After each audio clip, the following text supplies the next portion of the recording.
더불어민주당 국민소통위원회 1일 브리핑 하겠습니다. 함께하신 국민소통위원장 전용기 의원입니다. 4월 28일 월요일 주간 민주파출소 제보 및 주요 대응 현황 브리핑 하겠습니다. 4월 25일부터 27일 사이에 3,200명의 방문이 있었고 1,500건의 제보가 접수됐습니다. 매체별로는 SNS 24.38 가장 높은 수치를 기록했고 네이버는 22.69%이고요. 유튜브는 15.52%, 커뮤니티는 5.97%, 현수막은 3.48%로 이어지고 있습니다.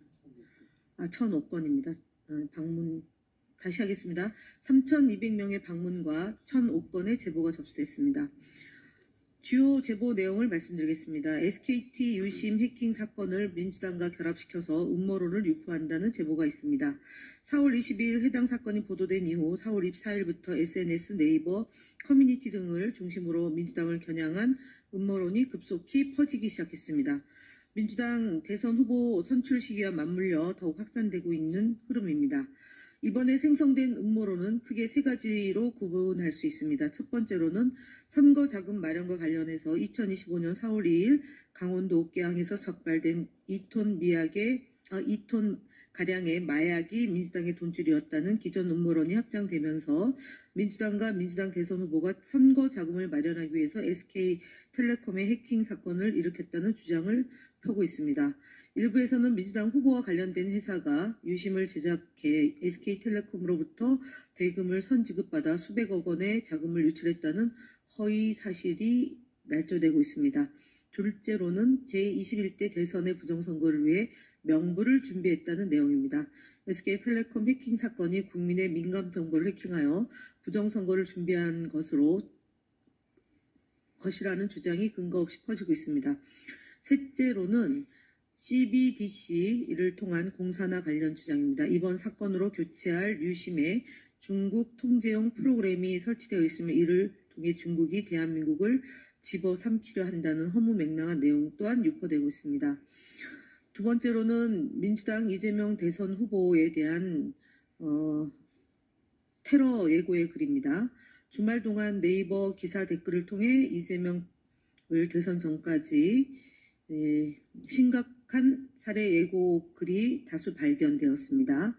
더불어민주당 대선 후보에 대한 암살단 모집글이 유포되고 있다는 제보도 이미 다수 접수되었습니다. 4월 22일 페이스북을 통해 과거 민주당 경선 후보 암살단 모집글을 게시했던 이용자가 경찰에 검거되었다는 사실을 인용하며 여전히 이재명 암살단 모집과 같은 글이 유포되고 있습니다.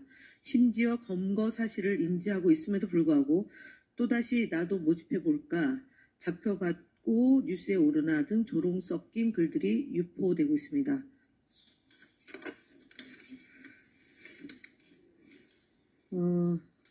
국민소통위원회 주요 현황 말씀드리겠습니다. 조작정보 근절을 위해 허위조작정보 대응특별위원회 구성이 완료되었습니다.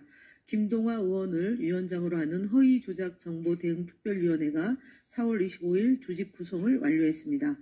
본 위원회는 부위원장을 그동안 1월 24일 공개 모집 이후에 국민소통위원회에서 조작정보 근절을 담당해왔던 10여 명의 공익변호사를 포함하여 17명의 공익변호사들로 구성되었습니다. 대선 일정을 앞두고 국민소통위원회 공익변호사단을 별도의 특별위원회로 확대 개편하여 활동하게 되었다는 점 말씀드리겠습니다. 유희림 방송통신심의위원장 사의 표명에 대한 입장을 밝히겠습니다. 4월 25일 유희림 방송통신심의위원장이 사의를 표명했습니다. 윤석열 정권 하에서 온갖 악행을 자행하던 유희림이 죄목이 하나둘씩 확인되자 야반 도주한 셈입니다. 유희림 위원장에 대하여 사적 이해관계자들을 이용하여 2023년 9월경 방심위의 특정 보도에 대한 청부 민원을 사주했다는 의혹이 제기되고 있습니다. 유 위원장은 본인의 위법 사실을 감추려는 목적으로 국회 가방위 회의에 출석하지 않는 등 불성실한 모습을 수차례 보여왔습니다. 그리고 민원 제기에 대한 보고를 받았음에도 불구하고 보고받은 적이 없다는 거짓 증언도 했던 바 있습니다. 유일임 위원장은 2013년 12월 공익신고자 색출을 목적으로 수사를 의뢰하고 본인의 위법 사실에 대한 의혹을 제기하는 직원들에 대해서 탄압하고 보복 인사를 자행했습니다. 지난 3월 13일 국회 본회의에서 유일임의 즉각적인 사퇴를 촉구하는 결의안이 통과되기로 했습니다.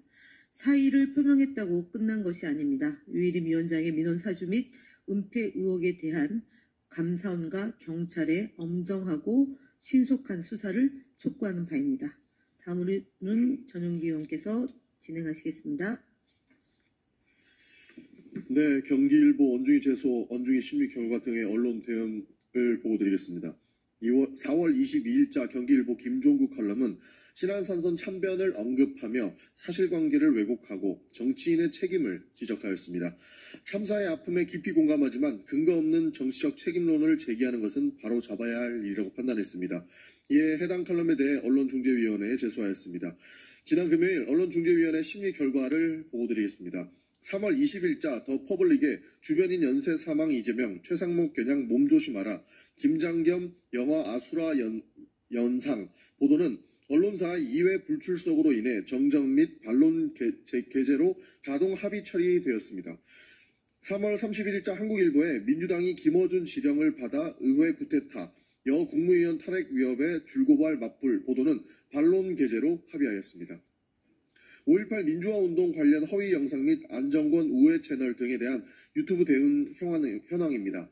평광TV, 권순알TV, 양영태 박사TV 등 7개 채널에서 5.18 북개입 증거, 광주 민주화운동 유공자 160명 가짜 등을 표현해 사용해 5.18 민주화운동과 관련하여 허위 사실을 유포한 영상 7건을 신고 조치하였습니다. 해당 채널들은 5.18 민주화운동을 둔갑이라고 칭하며 북한 공작원 490명 사망 등 허위 정보를 유포해 5.18 민주화운동 특별법 제8조를 위반하였으며 이는 사회 분열을 조장하고 선거 공정성까지 훼손하는 행위로 판단됩니다. 또한 노매드 크리틱 채널 402건을 모니터링 및 동영상 5건을 신고하였고 김계리 관련 욕설 영상이 최초로 공개된 안정권 우회 채널 힘내라 대한민국에 대한 약관 위반 신고, 성수자 30% 관련 허위사실 유포 유튜브 동영상 3건 및 스레드 1건 신고와 법률 검토 의뢰 등을 진행하였습니다.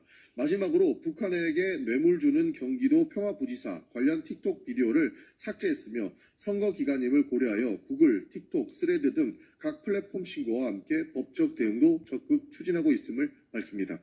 국민의힘 거짓말 시리즈 97번째입니다.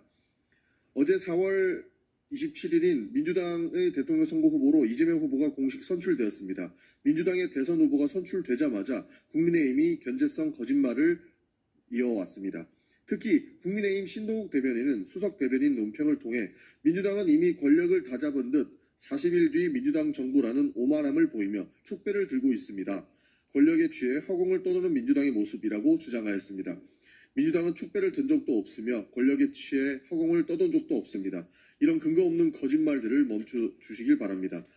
권력에 취해 3년간 오만을 부렸던 집단이 도대체 누구입니까?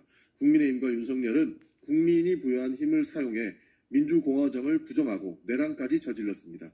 교만과 사욕으로 나라를 망치고 우리 국민을 고통 속으로 몰아넣은 것입니다. 이런 집단이 오만과 권력을 운운하고 있는 것입니다. 국민의힘 대선주자 거짓말 시리즈 20번째도 말씀드리겠습니다. 김문수 국민의힘 경선 후보는 4월 26일 국민의힘 2차 경선 사자토론에서 윤석열의 파면 사태에 대한 사과 의향이 있느냐는 안철수 후보의 질문에 계엄과 탄핵, 파면 과정에서 더불어민주당이 30명을 줄탄핵하고 예산을 전면 삭감하는 등 많은 원인이 있었다라고 주장하였습니다. 윤석열이 파면된 지 한 달이 다 되어가는 상황에도 여전히 윤석열의 계엄과 탄핵을 민주당의 탓으로 돌리고 있습니다. 헌법재판소는 탄핵 선고문을 통해 국회의 입법, 예산안 등 권한행사가 계엄 선포 당시 위기사항을 발생시켰다고 볼 수 없고 국가긴급권의 행사를 정당화할 수 없다는 점을 밝힌 바 있습니다. 또한 윤석열이 법률을 위반하여 이 사건 계엄을 선포함으로써 국가긴급권 남용의 역사를 재현하여 국민을 충격에 빠뜨리고 사회, 경제, 정치, 외교 전 분야의 혼란을 야기하는 용납할 수 없는 중대한 법 위반을 저질렀다고 사태의 책임을 명확히 지적하기도 하였습니다. 그럼에도 김문수 후보는 헌법재판소의 판단을 전면으로 부정하며 국회의 정당한 입법행위를 계엄의 원인으로 돌리고 있다고 보이는 겁니다. 김문수 후보는 현실과 동떨어진 인식과 거짓말로 국민의 눈을 가리는 행위를 중단하시길 바랍니다. 이상입니다. 감사합니다.